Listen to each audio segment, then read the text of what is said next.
Hi guys, today we're going to talk about our hot list sourcing training overview in JobDiva. So this applies to JobDiva only, and I am going to walk you through the steps. You also have the PowerPoint and documents to help you. So to access hot lists, first of all, you're going to go to JobDiva Home and then Candidate Hot Lists. Okay, and then from there, we're going to talk about our two types of hot lists. So we have our hiring consultant hot list, and then also our candidate geography hot list. So the hiring consultant hot lists we have three. So basically we have hot leads, submitted, and hired.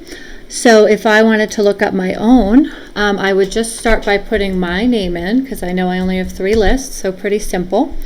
And let's say that then I want to look at my hot leads. So again, pretty straightforward. I'm going to go to hot leads. And the hot leads are basically candidates that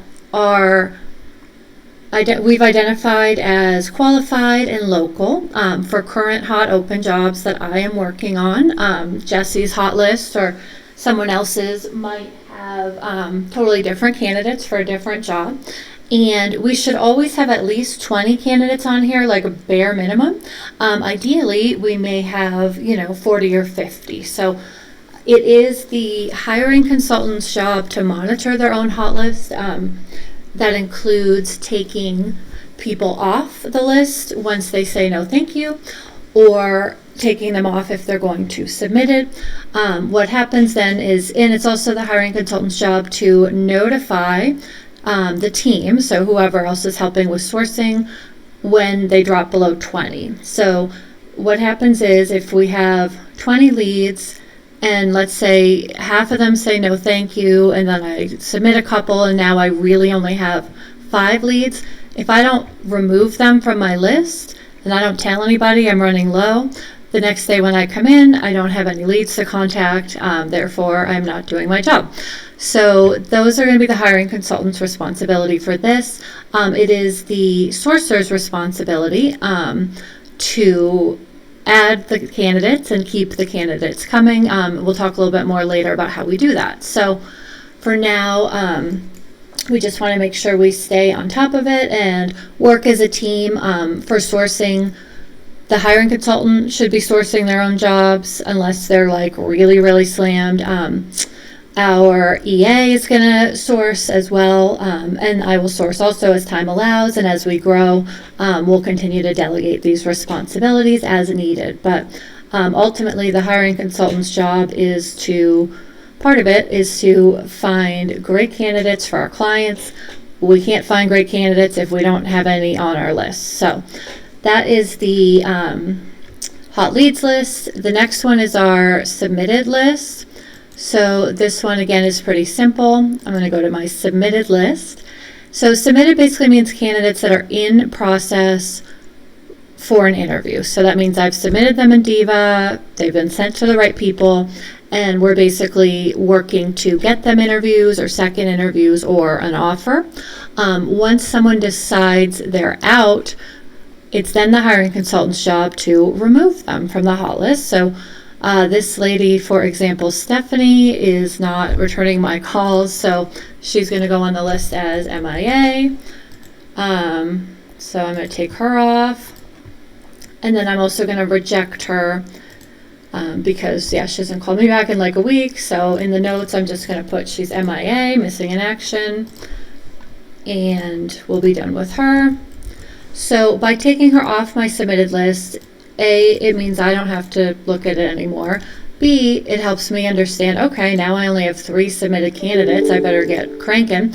And then also, we're going to learn about our Monday, Wednesday, Friday updates. But if, let's say, I didn't put these people on the list, no one would follow up on them. So I would have done all that work to source them, to call them, to submit them. If they are not on the submitted candidate list, nobody knows they're submitted. We can't get them an interview, and obviously that's not ideal. So again, this is the hiring consultant's job to keep their own list fresh and updated.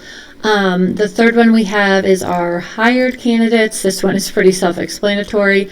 When somebody accepts a job with our client, we take them off submitted or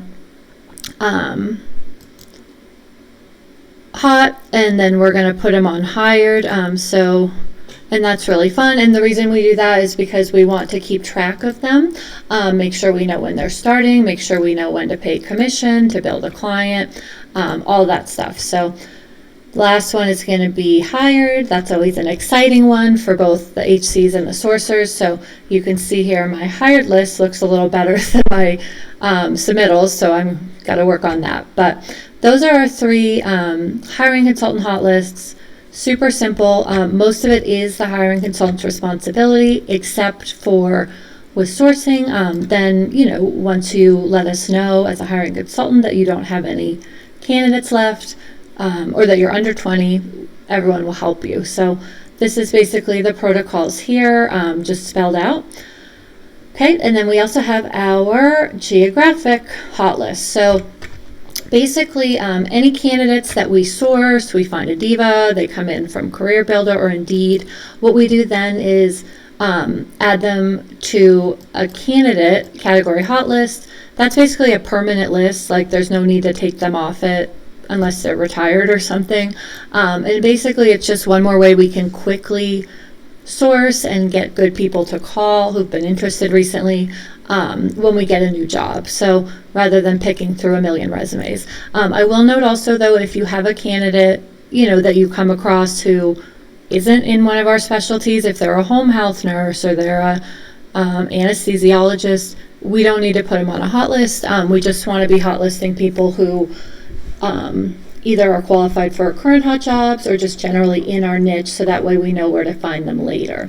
So for example, if I was looking at, let's say I'm looking for OR nurses in New Mexico, and then I find a PACU nurse in New Mexico, well, chances are good I'm going to want that PACU nurse later.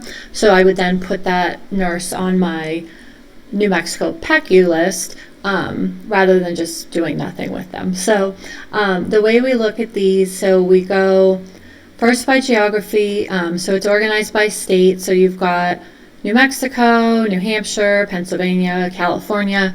I apologize, some of these I spelled out, some I abbreviated, so you'll just have to figure it out.